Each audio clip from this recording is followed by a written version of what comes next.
তুই কিন্তু এবার বাড়াবাড়ি করছিস মল্লিকা।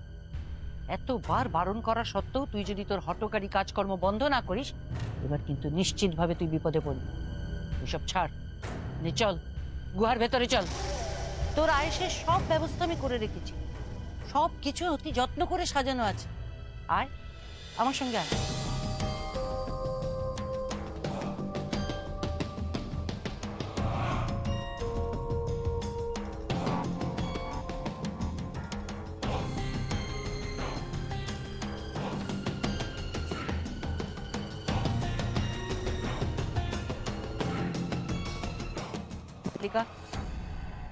একটা কথা বলি তোকে, আমি কিন্তু তোকে সারাক্ষণ পাহারা দিয়ে বসে থাকতে পারবো না। আমাকে এবার তন্ত্র সাধনা করতে যেতে হবে। নিয়মিত সাধনা না করলে আমিও আমার মায়াবিদ্যা ভুলে যাব ক্রমশ। তবে যাওয়ার আগে একটা কথা বলে যাই মল্লিকা, ভুলেও তুই এই গুহার বাইরে পা দিবি না। আমি এখন আসছি মল্লিকা, সাবধানে থাকবি।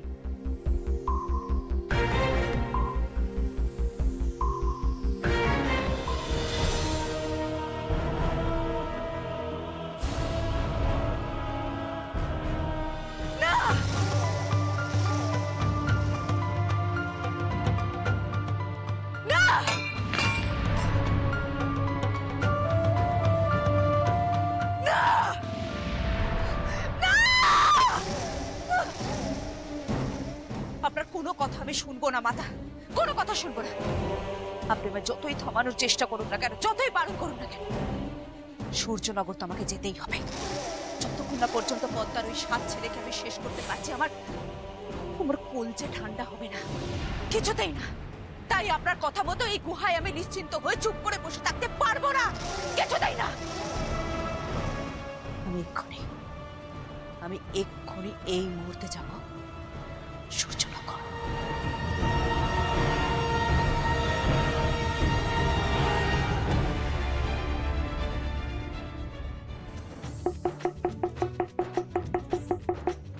শোনো শোনো শোনো, সূর্যনগরীর সিংহাসনে আজ নতুন করে অভিষেক হবে রাজা মহেন্দ্রর।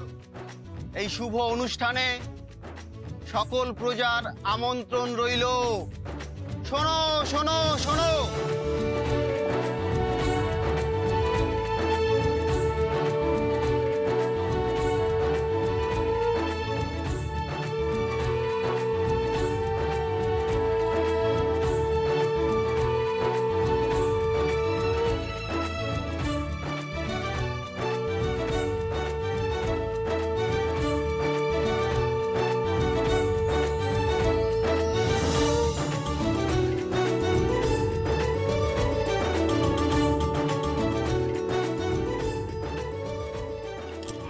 গয়না তোরা পেলি কোথা থেকে?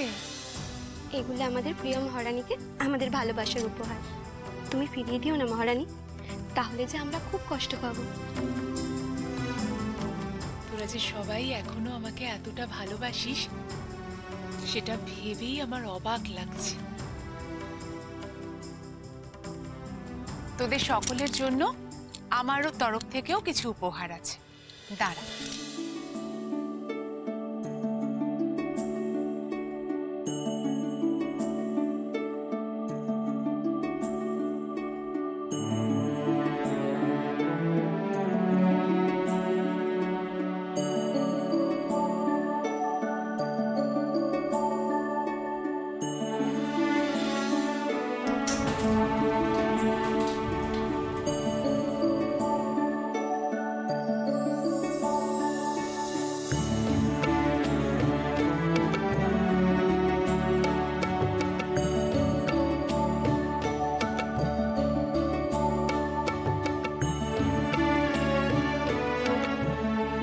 এই অতুল ঐশ্বর্যের ভান্ডারের খবর জানত না রাক্ষসী রানী।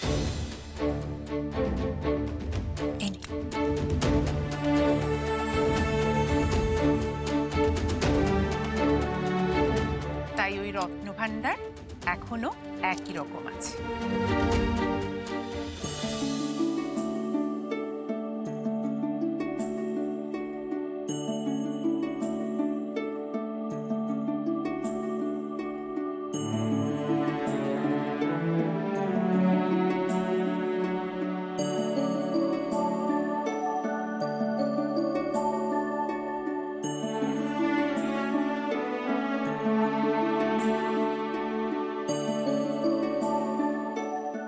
আজ অনেক যুদ্ধের পর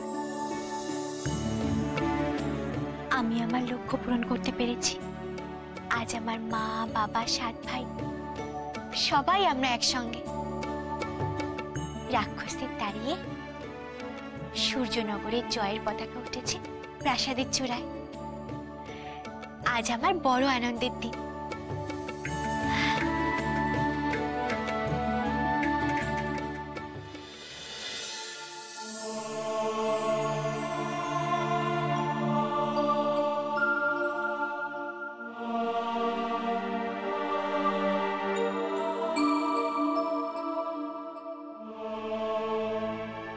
আমার এই যুদ্ধে সেনাপতি মশাই সবসময় আমার পাশে থেকেছে, কাঁধে কাঁধ মিলিয়ে লড়াই করেছে, একসাথে ভাগ করে খেয়েছে, একসাথে মাথা গোছার ঠাঁই জোগাড় করে নিয়েছে। সেনাপতি মশাই আমার নিঃশ্বাস প্রশ্বাসের সঙ্গে মিশে গেছে।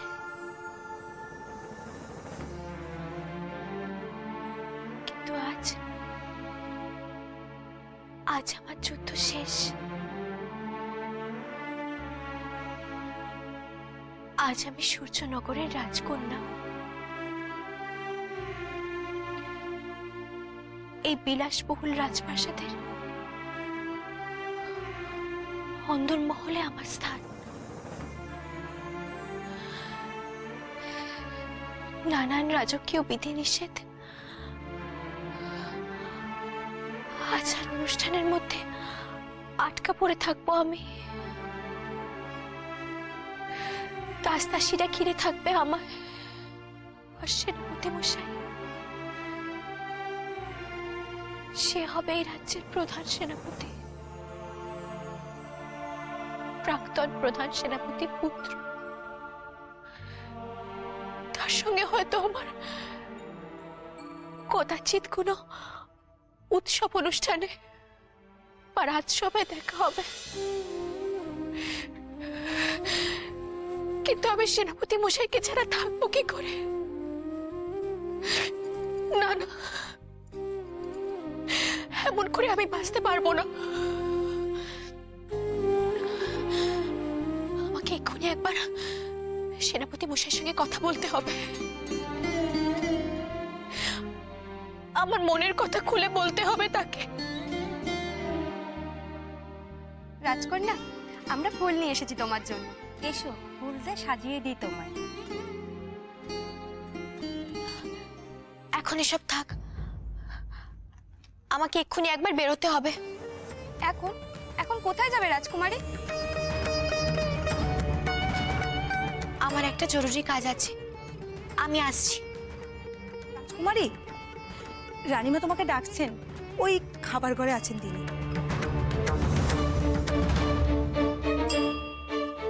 আচ্ছা, আমি দেখা করে নিচ্ছি।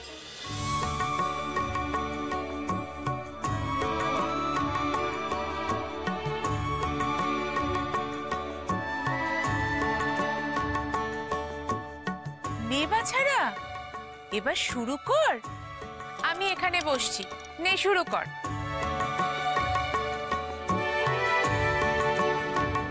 কি করে খাবো মা? আমরা তো খেতেই জানি না। এতদিন আমরা ফুল হয়েছিলাম, আলো বাতাস জলই তো আমাদের পুষ্টি জুগিয়েছে। জীবনে আমরা যে কখনো কোনো খাবার মুখেই তুলিনি, হাত দিয়ে যে কি করে খেতে হয় সেটাই তো জানি না। তাই তো, ফুল তো আমারই হয়েছে, এই কথা তো আমার খেয়ালই ছিল না।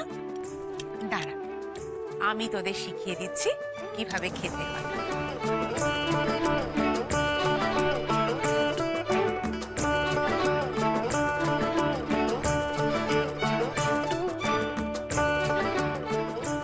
এইভাবে হাতটাকে মাখতে হয়, তারপরে এরকম করে গ্রাস পাকাতে হয়, আর তারপর মুখে নিয়ে আম করে চেবাতে হয়। এসো, হাঁ করো, হাঁ করো। এই তো, এবার আস্তে আস্তে চিবো তো দেখি। তুমি এদিকে এসো, হাঁ করো, এসো এসো, হাঁ করো, আস্তে আস্তে চিবো। আম করে চিবো। মা, আমায় ডেকেছো মা? দেখ না, তোর ভাইয়েরা তো কিভাবে খেতে হয় জানেই না।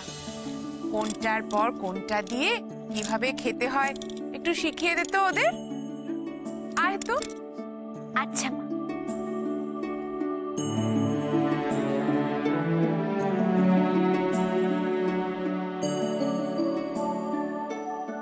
প্রথম পাতে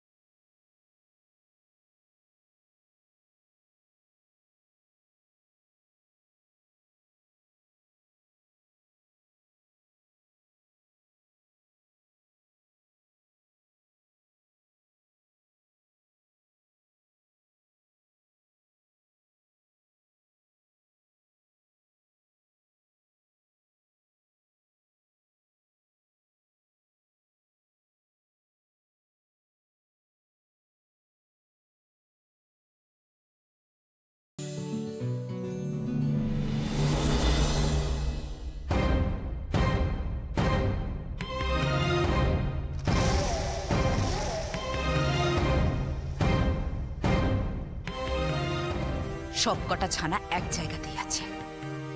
এখানে অপেক্ষা করে আগে বুঝে নি কি হচ্ছে, তারপর পরের পরিকল্পনা করা যাবে। পারুল, এখানে ঝাল, নোনতা, তেতো, মিষ্টি সব রকমের স্বাদ আছে, কিন্তু টক তো নেই। কেউ যাও তো, গিয়ে একটু তেঁতুলের টক নিয়ে এসো। বাচ্চারা একটু টকের স্বাদও পাক। এই সুযোগের সদ্ব্যবহার করে মিশে যেতে হবে দাসীদের সঙ্গে।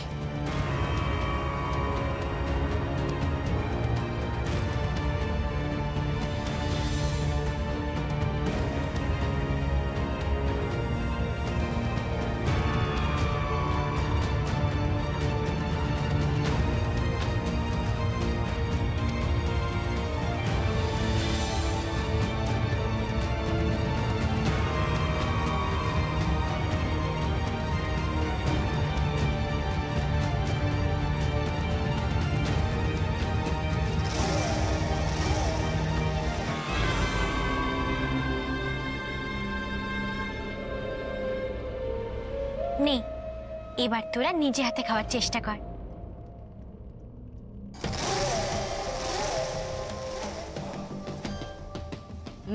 মহারানী,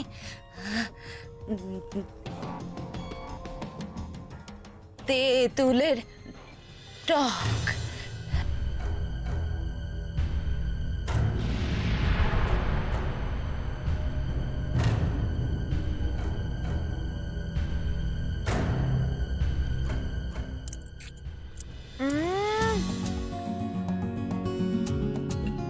অপূর্ব।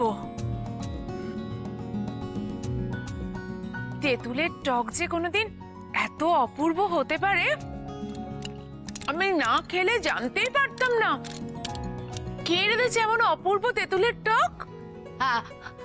আগে আমি।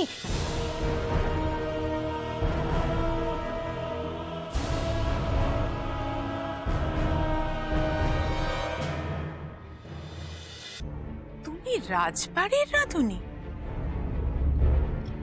ওই আগে তো কখনো তোমার হাতের রান্না খেয়েছি বলে খেয়াল পড়ছে না। আর তোমাকেও কোনোদিন এই রাজবাড়িতে দেখেছি বলেও খেয়াল পড়ছে না। না মহারানী, আমি এখানে কাজ করি না। আমার মেয়ে কাজ করে।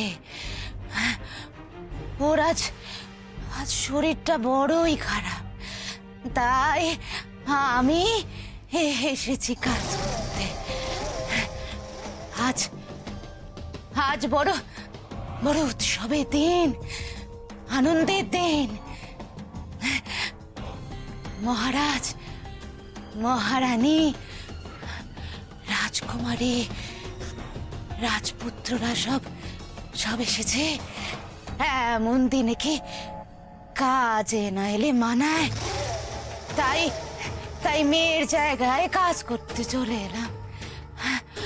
আপনি আপনি আমার হাতে রান্না কখনো আগে আগে খাননি মহারানী?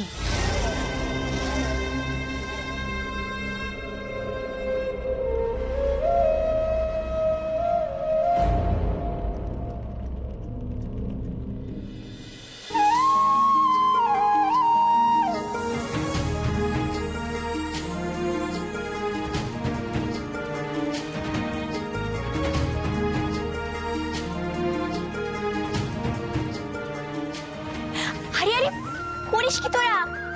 থাম ভাই থাম, এইভাবে মিষ্টি খেলে শরীর খারাপ করবে তো। ধীরে সুস্থে পেট বুঝে খেতে শিখতে হবে তোদের। রসো বাছারা, এবার পেট পুড়ে মিষ্টি খাওয়াবো তোমাদের। এমন মিষ্টি খাওয়াবো তোমাদের জীবন একেবারে তিক্ততায় ভরে উঠবে। আর খুব তাড়াতাড়ি ওমর হাতে তোমাদের সেই তিক্ত জীবনের অবসানও ঘটবে। পেন্নেম রানীমা, হে ছেলে যাই তাহলে। যাও, নাও এবার এই টকের স্বাদ একটু বোঝাও তো আমার বাচ্চাদের, একটু খেয়ে দেখুক।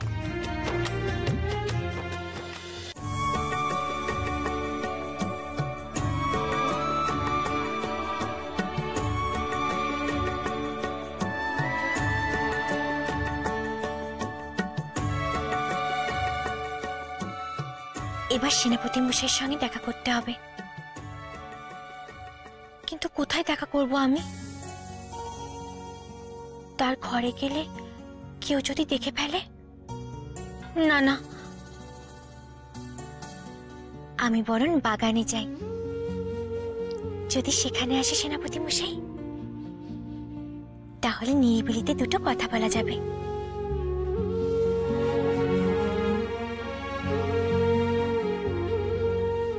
কি হলো হঠাৎ পারুলের? কিছু না বলেই চলে গেল।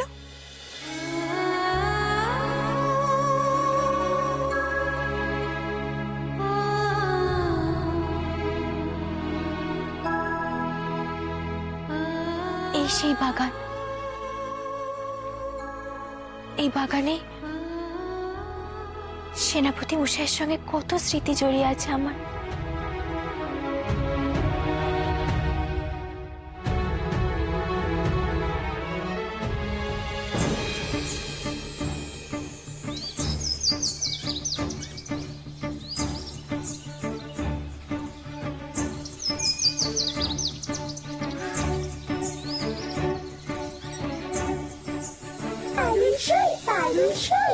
এতদিন কোথায় ছিলি পারুলসই?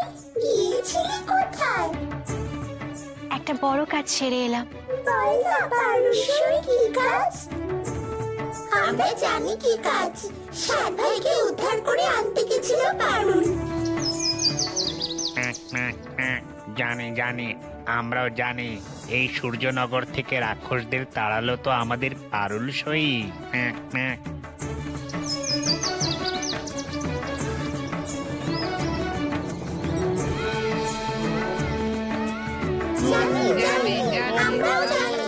আর পারুলসই রাক্ষসদের তাড়ালো বলেই না আমরা এই রাজভবনে ফিরতে পারলাম।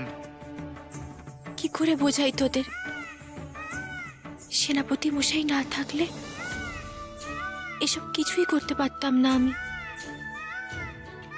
তাকে ছাড়া আমি যে অসম্পূর্ণ।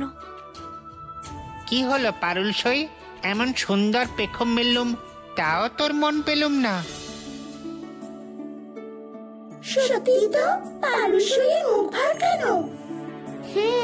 আজ এত আনন্দের মধ্যেও পারুলসইয়ের মন খারাপ। নিশ্চয়ই কোনো কারণ আছে। পারুলসই, পারুলসই, বল না তোর কি হলো? আমি জানি কি হলো। জানো যদি বলো বলো।